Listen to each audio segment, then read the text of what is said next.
Hey les mercenaires! Vous vous rappelez de l'époque où on allait en cours?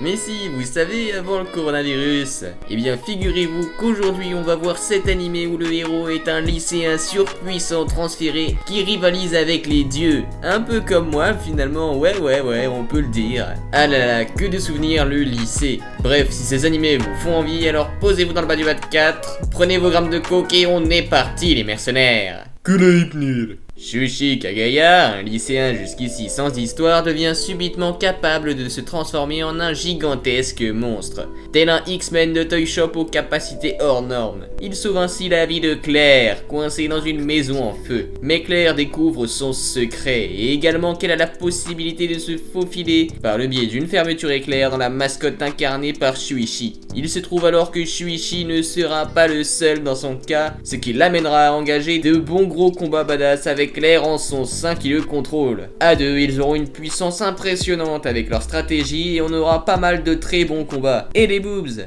Trinity 7. L'histoire se centre sur Arata Kasuga, un adolescent vivant avec sa cousine Ijiri Kasuga, no inceste. Un jour, il remarque que le soleil et la lune sont devenus noirs et qu'il est le seul à trouver cela étrange. Il rencontre alors une jeune fille se nommant Lilith qui lui explique que son monde a été détruit. DM. Elle lui explique aussi qu'il est dans un monde virtuel qu'il a lui-même créé à l'aide d'un grimoire que lui a laissé sa cousine avant d'être absorbé par le soleil noir. Bon, ça lui fait un peu beaucoup d'informations à absorber d'un coup, mais contre toute attente, il la croit. Parce que moi on me dit ça clairement, je te dis, mais va niquer ta mère. Qu'est-ce que tu me baragouines, sale fils de pute, va? T'es ça dans ce que tu dis, toi? Lily, c'est une professeure de l'Académie Magicus, qui a été envoyée pour retrouver le grimoire. Ainsi, elle lui propose deux choix, remettre le grimoire ou mourir. Moi je pense que la question elle est vite répondue. Kasuga n'a d'autre choix que de choisir la troisième option et rejoindre l'Académie afin d'apprendre la magie et de tenter de retrouver sa cousine. Gurisaya no Kajutsu. L'histoire se déroule dans l'académie Mihama, un établissement complètement coupé de l'extérieur. On y suit le quotidien de 5 jeunes filles, no harem, ainsi que de Yuji Kazami, le seul garçon à avoir rejoint cette école. La chance! Lentement, il commence à apprendre cependant que la vérité derrière le petit groupe d'étudiants qui occupe l'académie est assez sombre. Ils ont chacun leur propre part d'expériences traumatisantes qui sont cachées du monde. Mihama Academy sert de foyer pour ces filles. Ce sont les fruits qui sont tombés de leurs arbres et ont commencé à se décomposer. C'est à Yuji de devenir le catalyseur pour les sauver d'eux-mêmes. Mais comment peut-il en sauver une autre alors qu'il ne peut même pas lui-même se sauver? C'est une question très philosophique pour des butés du cerveau comme vous les mercenaires. Lentement, il commence à apprendre la vérité derrière le petit groupe d'étudiants. Code Breaker. Sakura Koji est une fille plutôt normale si l'on accepte le fait qu'elle a une énorme paire de meules.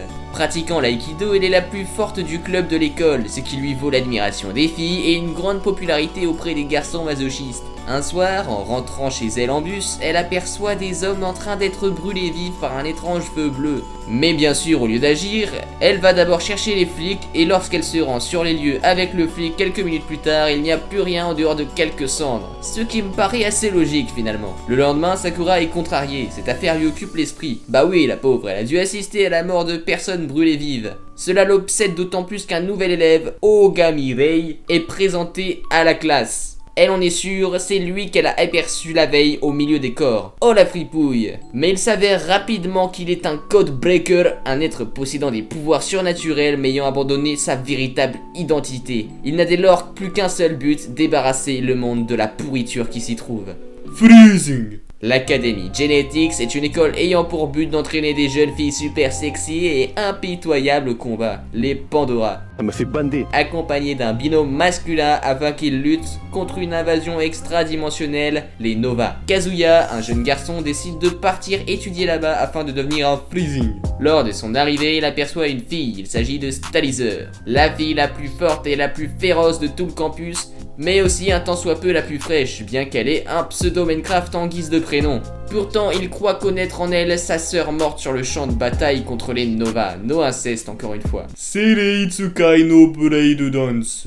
Dans le monde fantaisiste dépeint par Sereitsukai no Blade Dance. seule une fille pure peut passer un contrat avec un esprit. L'Académie des esprits Areisha, qui de loin ressemble un peu à une maison close, rassemble des filles de nobles dans des classes d'élite pour en faire des élémentalistes spirituels. Un garçon nommé Kamito est en pleine séance de voyeurisme avec pour cible une étudiante prenant son bain. Claire. Décidément, ça fait beaucoup de Claire lorsqu'il se passe accidentellement un contrat avec un esprit à la place de l'objet de ses fantasmes. À partir de cet instant, Kamito devient quelque chose qui était jusqu'alors impensable en ce monde. Un élémentaliste spirituel de sexe masculin. Rakudai Kishi no Calvary. Au sein de l'académie japonaise Hagune, les élèves sont répertoriés et classés selon leurs aptitudes au combat ainsi que leur niveau d'escrime. Kuragane Ikki est un chevalier mage novice ne jouissant d'aucun talent particulier comme vous les mercenaires. Il est en outre l'un des élèves les plus faibles de l'académie, bien qu'il soit issu d'un illustre clan dont la réputation n'est plus à faire, le clan Uchiwa. Non, je déconne. Malgré ses mauvaises notes et son faible rang, notre héros n'a jamais renoncé à ses rêves et espère bien un jour siéger sur la plus haute marche du podium pour devenir empereur mage. Ah non, ça c'est Black Clover. Donc sur le podium des chevaliers mages. La vie d'Ikki bascule du tout au tout lorsqu'il est affecté au même dortoir que Stella Vermillon, une princesse dirigeant un modeste royaume situé en Europe. Belle, talentueuse et sérieuse, Stella est tout le contraire d'Ikki. Elle est née avec un talent inné et nul ne peut l'égaler au combat.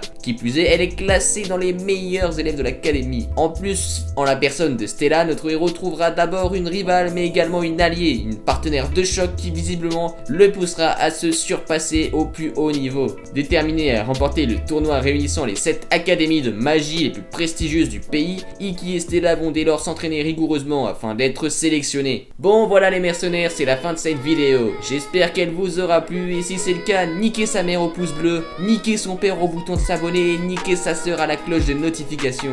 Mais surtout, n'oubliez pas que la piraterie n'est jamais finie les mercenaires. Salamada. Un jour je vais décoller, c'est plus qu'une évidence. J'attends que les billets pleuvent et toutes les bouches arrêtent de danser. On n'arrête pas de se perdre, poto c'est fatigant. L'amour une pénitence, je suis pas net quand j'y pense. Un jour je vais décoller, c'est plus qu'une évidence. J'attends que les billets pleuvent et tout.